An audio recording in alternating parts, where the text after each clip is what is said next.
Olá, meu amigo, minha amiga. Sejam bem-vindos ao nosso Portal do José, hoje com assuntos muito interessantes e cenas super bacanas que irei compartilhar aqui com vocês nesse nosso primeiro encontro nesta sexta-feira, que fecha mais uma semana aqui no nosso Portal do José. Semana essa que foi repleta de muito nervosismo, muita agitação, muita desinformação.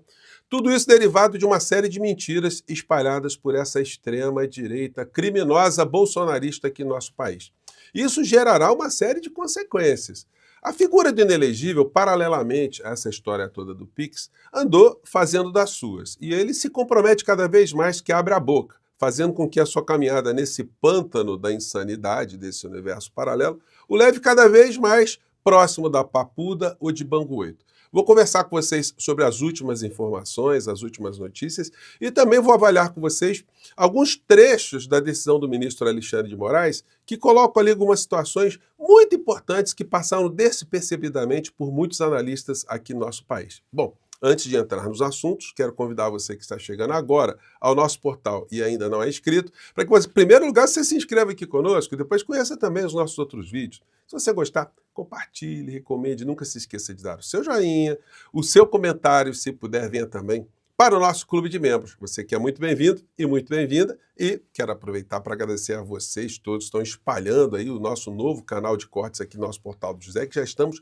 com mais de 30 mil inscritos em poucos dias. Isso é muito bacana, gente. Mais uma vez, muito obrigado e vamos seguir em frente. Gente, muitas pessoas ainda estão debatendo se foi oportuna ou não a revogação da portaria, da instrução normativa da Receita Federal sobre o Pix. Gente, o fato é o seguinte: qual foi o efeito prático da revogação?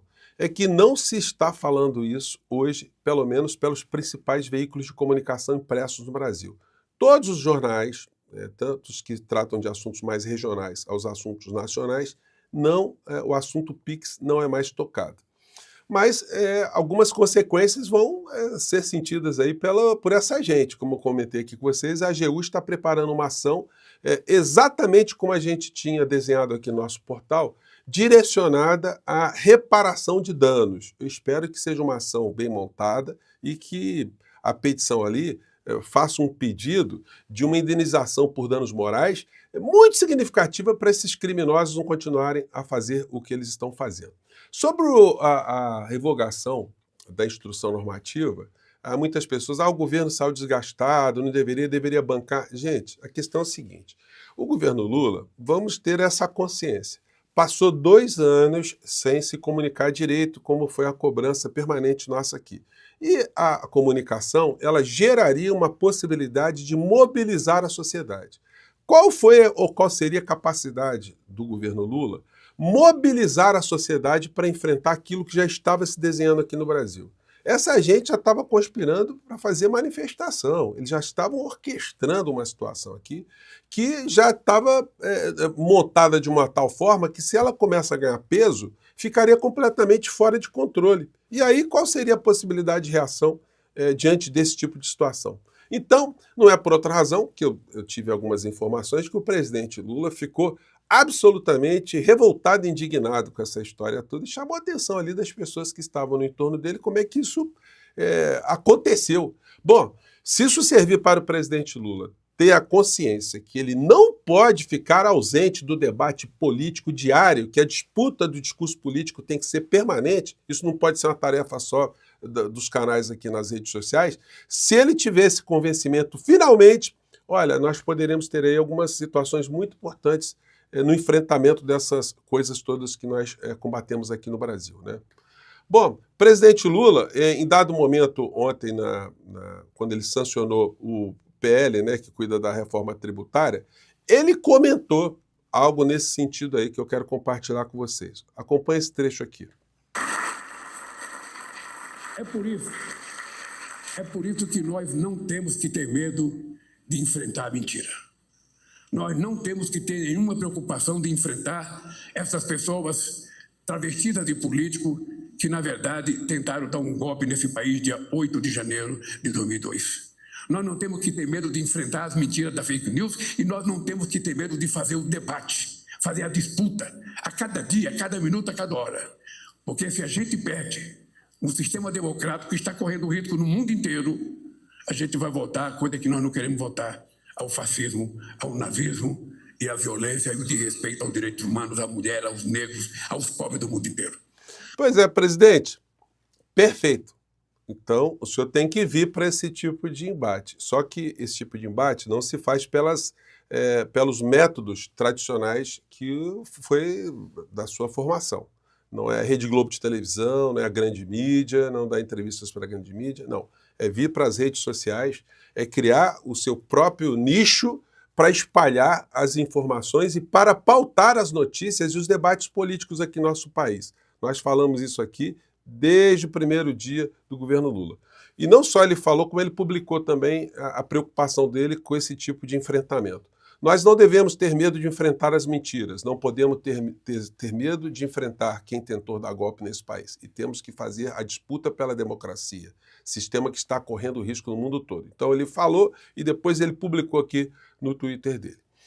E para mostrar que é possível você ter um povo consciente e mobilizado, eu sempre compartilhei aqui com vocês, e ainda bem que de tanto eu martelar, eu mandava vídeo lá para todo mundo, gente. Eu mandava para o Crispiniano, que estava lá com o Lula, mandava para secretários do presidente, eu mandava para o Pimenta, para os assessores de Pimenta. Eu infernizei todo mundo com essa coisa do México. Eu não sei se foi em função dessa minha ação, ou se foram outros atores também ajudando nisso. Mas fato é que o presidente Lula, no final do ano, ele reproduziu exatamente aquilo que nós temos salientado aqui. A importância de ter uma comunicação politizadora, aglutinadora, mobilizadora e também que funcione como um ouvido da sociedade, junto ao ouvido do governo para o que fala a sociedade, para que erros não fossem cometidos como foi esse do Pix, né? E para isso, gente, eu quero compartilhar hoje com vocês uma coisa muito bacana. Primeiro, eu já falei muito rapidamente aqui da presidente do México, a Claudia Sheinbaum, que fez uma cerimônia para prestação de contas dos primeiros 100 dias do governo dela. Gente, quando muitas pessoas pensavam que era só o López Obrador que juntava as pessoas, mobilizava a sociedade, a presidente do México está saindo melhor do que a encomenda, porque ela está fazendo mobilizações gigantescas, dizendo coisas que aqui no Brasil seriam impensáveis, né, do ponto de vista da politização de se falar algumas expressões que são muito importantes. Do que eu estou falando? Vamos pegar esse trecho aqui, vocês vão ver. Ela dizendo aqui que a vitória dela, enfim, quando se apresenta uma série de pautas sociais, qual é o espanto da extrema-direita, dos grandes veículos de comunicação, da elite empresarial, elite mexicana? Não tem que ter surpresa nenhuma. Então isso foi colocado ali. E ela fala que a linha política representou uma derrota do neoliberalismo, por mais que o setor empresarial no México, a economia mexicana, tenha uma série de ligações com o mundo empresarial, com o mundo do capitalismo. Mas é muito importante salientar esse ponto aqui. Vamos acompanhar. Pero si siempre lo dijimos, ¿cuál sorpresa? Por eso luchamos durante todos estos años. Para eso nos eligieron, para dar continuidad a la transformación de la vida pública de México iniciada en el 2018. Que se oiga bien. Que se ouça bem, né? Que ela falou. Agora esse trecho. Lejos y fuerte. No vamos a regresar al modelo neoliberal. No vamos a regresar al régimen de corrupción y de privilegios. No dejaremos que regrese la decadencia del pasado, donde se gobernaba para unos cuantos. Vamos a seguir con el humanismo mexicano y con la máxima de por el bien de todos, primero los pobres. Esse foi o tema do humanismo mexicano, né? Para o bem de todos, primeiro os pobres. Nossa, uma frase bem sintética, né? Que é bem compreendida pela sociedade. Gente, como eu disse para vocês, a Praça de Zócalo é um negócio gigantesco. Aqui, vejam a comunicação institucional, né? Eles fizeram aqui um vídeo muito rápido aqui desses 100 dias, mostrando as ruas ali, todas periféricas da praça, totalmente lotadas também, num vídeo muito interessante. Acompanhe aqui. É um país livre, independente. O detalhe, né? Ela respondeu o Donald Trump com muita altivez, que o Trump estava dizendo que vai fazer a coisa do sanções contra o México, que vai finalmente fazer o muro, enfim. E vai mudar o nome ali do Golfo do México para Golfo das Américas, né? E ela falou de uma maneira muito contundente, nós somos um país livre, independente, soberano, mas percebam só a veemência com que ela fala e como isso encanta as pessoas, isso é um fator mobilizador, mexe com a autoestima do povo, né? Acompanha aqui. Soberano, nos coordinamos, colaboramos, pero nunca nos subordinamos. Nunca se subordinarão, né? Essa coisa dos Estados Unidos. La paz y la prosperidad se construyen ampliando los derechos del pueblo y dando acceso a la justicia. Y por ello, hoy tenemos... Gente, olha a multidão, né? Ela falando, olha, é justiça social, né? Que faz sentido para um país, né? O governo tem que ser voltado para isso. Un México vivo, democrático, cada vez más justo, con un pueblo alegre, entusiasta y empoderado. ¡Que vivan nuestros hermanos migrantes en Estados Unidos! ¡Que viva la Cuarta Transformación! ¡Que viva el pueblo de México! ¡Que viva México!